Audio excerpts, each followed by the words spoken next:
Queridos compañeros de la mesa, en los diálogos de las FARC se ha puesto de presente, en los diálogos con las FARC en La Habana, que además de las personas que están en la mesa y que se llaman plenipotenciarios, hay un personaje oscuro, que es el que manda, que es el que consulta, que es el que redacta los documentos que se leen porque evidentemente no son redactados por Timochenko, es el asesor.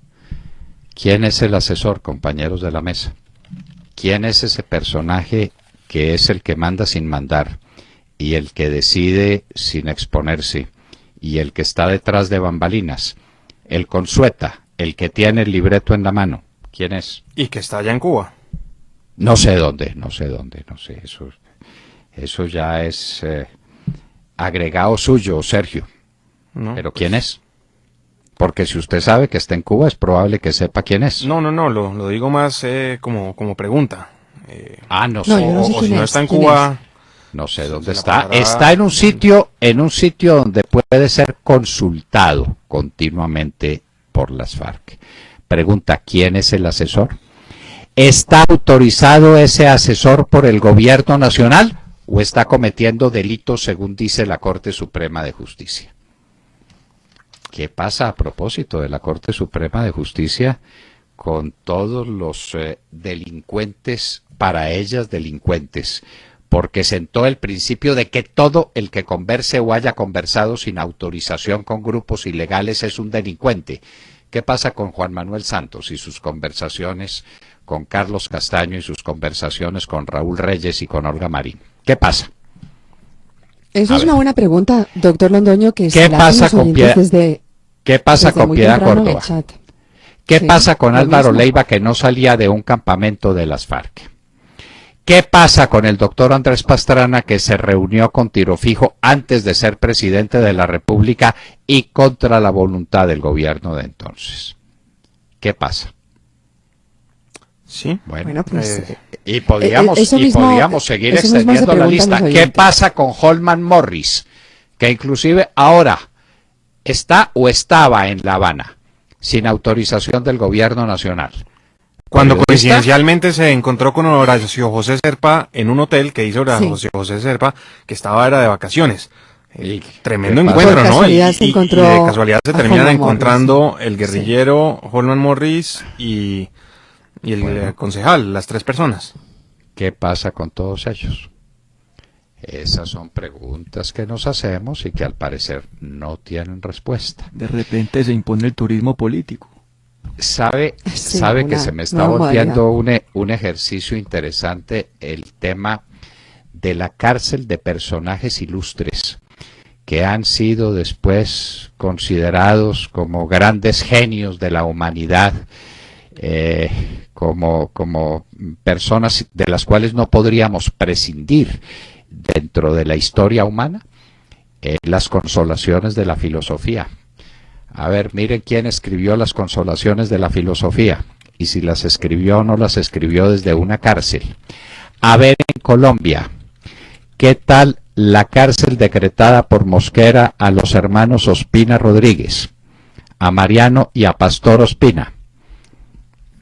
¿Qué tal? Cárcel, y los despachó presos para Cartagena. ¿Qué tal la cárcel de don Antonio Nariño? ¿Recuerdan ustedes cuando se presentó ante el Congreso de Cúcuta y un jovencito, un bogotanito aquí de estos cachacos, Vicente Azuero, le hizo un enorme debate diciéndole: usted no puede ser congresista porque usted no estaba aquí en Colombia en el último tiempo? Y él decía: no, yo estaba cargado de cadenas en todas las cárceles españolas por mi amor a la libertad. Don Antonio Nariño. ¿Le parece que sigamos la lista de los presos ilustres? Pues... No, yo le hago una sugerencia. ¿Por qué no reservamos este tema para el espacio de cultura? Hay muchos libros y muy interesantes sobre ese tema. Me parece fabuloso reflexionar sobre eso. Y usted habla de las consolaciones de la filosofía de Alain de Botton. ¿Puede ser o no? No.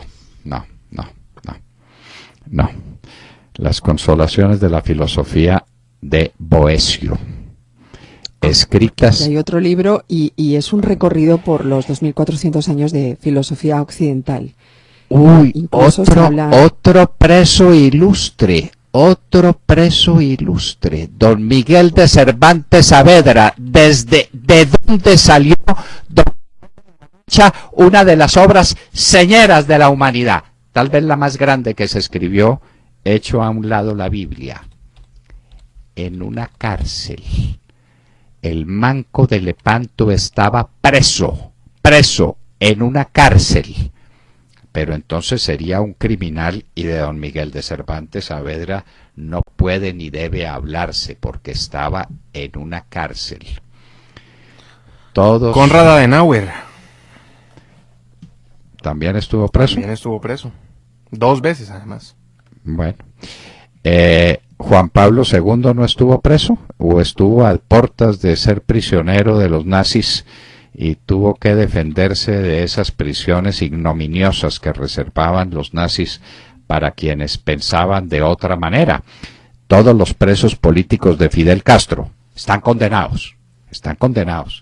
Pásenle la lista al doctor Samper Pisano para que vaya haciendo la lista de malditos que merecen la condenación eterna porque están presos.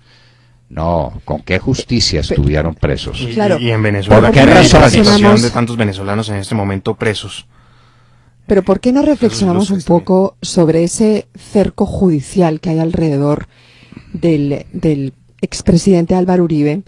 Y pensar, yo les hago una pregunta, ¿creen que es casual, es pura casualidad o está fríamente calculado? Hoy aparece en el periódico El Espectador una noticia que me parece que habla por sí sola. Dice: mientras políticamente el expresidente cabalga sobre su popularidad para llevar una lista uribista al Senado, la justicia tiene el radar a su círculo cercano y familiar. Pregunto, ¿es casual o está calculado? ¿O está calculado? Está calculado con la agenda electoral. ¿O es que la justicia se dedicó a ese triste papel? ¿Por qué está preso Luis Alfredo Ramos? Porque se reunió una vez con Ernesto Báez, que estaba autorizado para tener contactos políticos, por decreto del gobierno nacional. Esos son los cargos contra Luis Alfredo Ramos. Y entonces, ¿sí? ¿Qué pasa?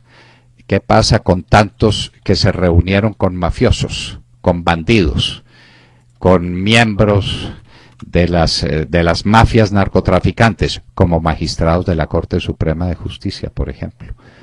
¿Qué pasa con los paseos que se hicieron allá en Las Corralejas, en Sincelejo? ¿Y qué pasa con las fiestas que se hicieron en Barranquilla, en el establecimiento del Mono Mancuso? ¿Se acuerdan ustedes? La dedicatoria que le hizo un magistrado de la Corte Suprema de Justicia a Giorgio, después de que estuvo espléndidamente atendido en la enoteca.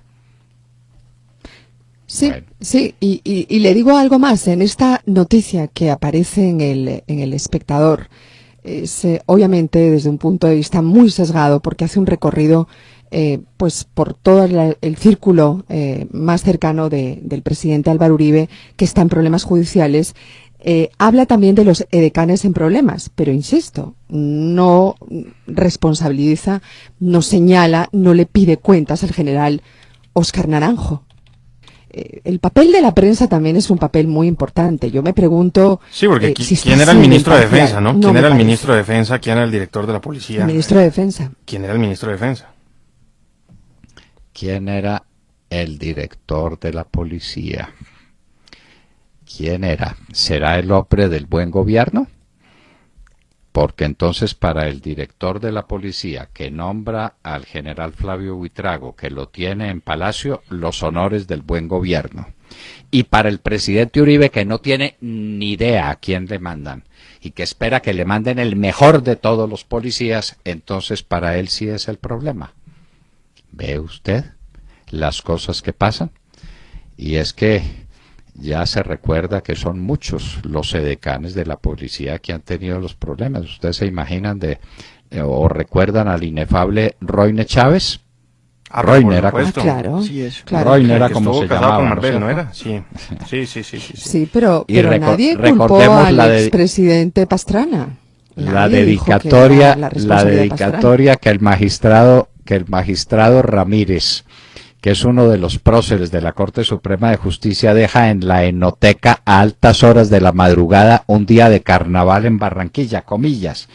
Dejo notificación expresa de mi felicidad por las atenciones y el magnífico deleite de sus servicios.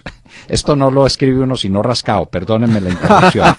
Ojalá que Dios permita perdure tan excelente restaurante. Ojalá que Dios permita perdure tan excelente restaurante. No, borrado de la perra. Felicitaciones para Giorgio. Poeta. ¿Ah? No. El presidente era presidente de la Corte Suprema de Justicia, el magistrado Ramírez. Y estas cosas indecentes, horrendas, eso les parece maravilloso. Pero que Luis Alfredo Ramos se haya reunido una vez con el señor Ernesto Báez, con autorización tenía el señor Ernesto Báez para hacer contactos políticos, condena a Luis Alfredo Ramos o nos condena a los colombianos a no tener ese candidato a la presidencia de la República. La Corte alteró gravísimamente el orden de la política del país. Se metió a fondo en la política del país para producir un hecho político. Si Luis Alfredo Ramos fuera en este momento candidato a la presidencia de la República, no estaríamos en las que andamos. Habría posibilidades más amplias de tomar decisiones, estaríamos pensando en cosas más sustantivas, el país sería otro.